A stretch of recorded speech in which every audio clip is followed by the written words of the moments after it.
नमस्कार, मैं हूं साक्षी। आप देख रहे हैं विंध्य एक्सप्रेस। हम हाजिर हैं उन तमाम खबरों के साथ जिनका है आपसे सीधा सरोकार। तो चलिए खबरों की शुरुआत करते हैं। खबर है रैगांव उपचुनाव को लेकर। रैगांव उपचुनाव को जीतने की होड़ में नेताओं का रैगांव दौरा लगातार जारी है। एक के बाद एक, चाहे कांग्रेस हो या बीजेपी नेता रैगांव दौरा करने पहुंच रहे हैं। इसी क्रम में कांग्रेस प्रत्याशी कल्पना वर्मा के समर्थन में कांग्रेस से राज्यसभा सांसद विवेक तनखा रैगांव पहुंचे, साथ ही सभा को भी संबोधित किया। मध्य प्रदेश के पूर्व मंत्री, राज्यसभा सांसद, वरिष्ठ कांग्रेस नेता विवेक तनखा ने महिलाओं को अग्रसर करने की बात करते हुए कहा है कि उन्होंने सोनिया जी को पत्र लिखकर राजनीति में महिलाओं की भूमिका अधिक होनी चाहिए और विधायक कोई महिला ही होनी चाहिए। इसीलिए कल्पना वर्मा को विधायक बनाने के लिए रैगांव चुनाव में पार्टी ने आगे किया है। इसके साथ ही प्रियंका गांधी की तारीफ करते हुए कहा कि यूपी में प्रियंका जी के रहते 40% महिलाओं को राजनीति में लाने के लिए प्रोत्साहित किया जा रहा है। इसके अलावा मायावती, उषा का भी जिक्र उन्होंने अपने भाषण में किया है।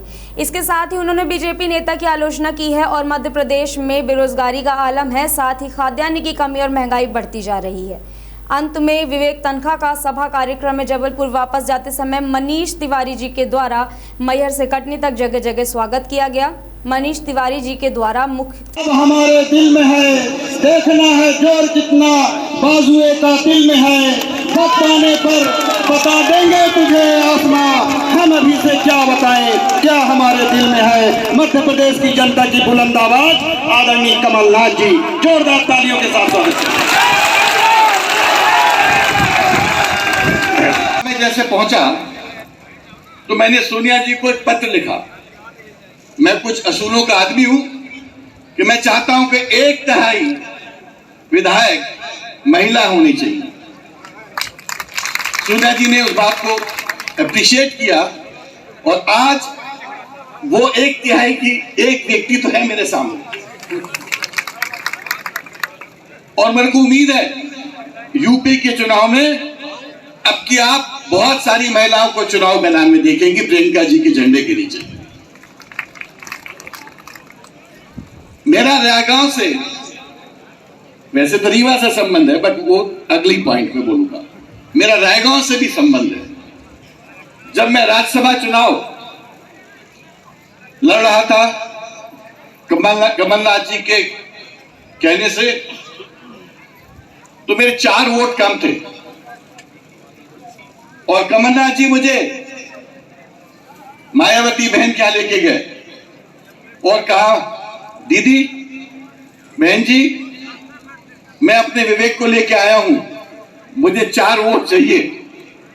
उन्होंने 1 सेकंड में वो 4 वोट कमलनाथ जी के कहने से मुझे दे दिए और उनमें से 1 वोट जिसने मुझे राज्यसभा जिताई है वो बहन उषा जी का था। उषा जी, आपने तो मुझे तो जिताया ही, अब आपको कल्पना को भी जिताना है।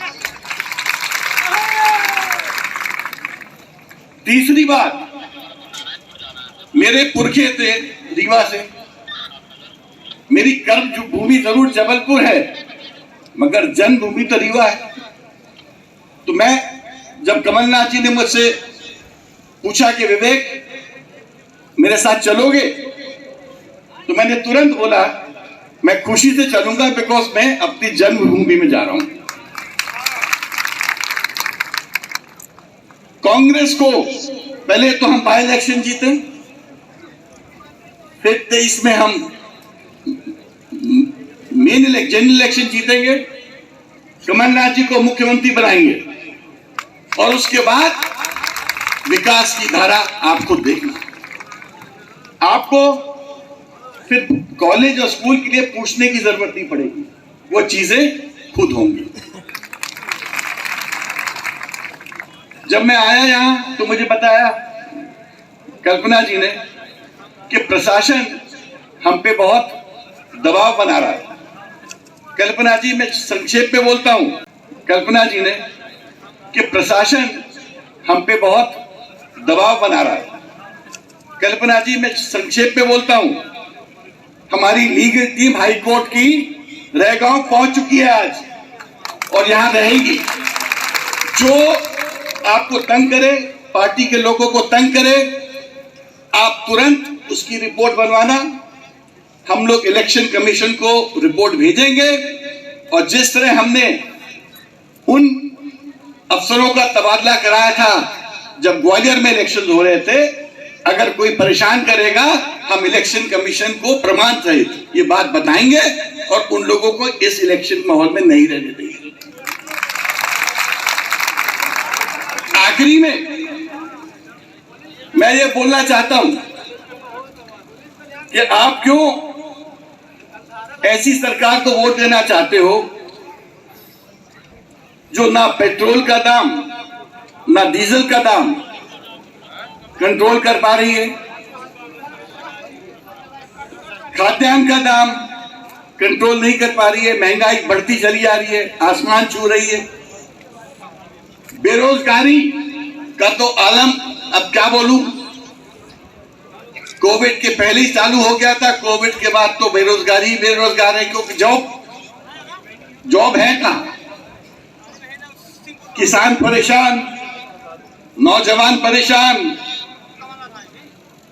कन्या परेशान।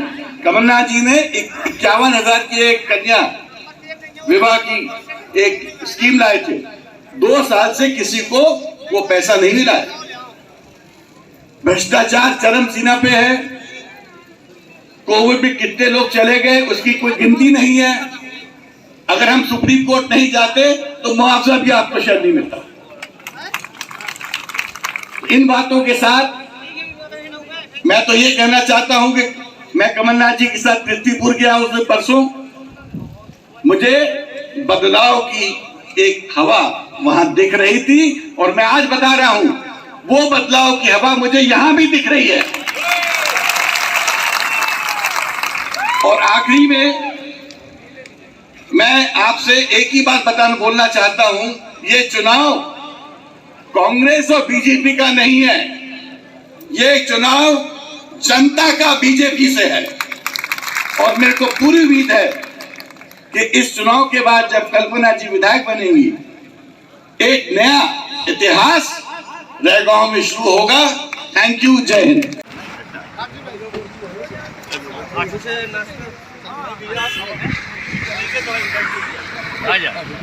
हम लोग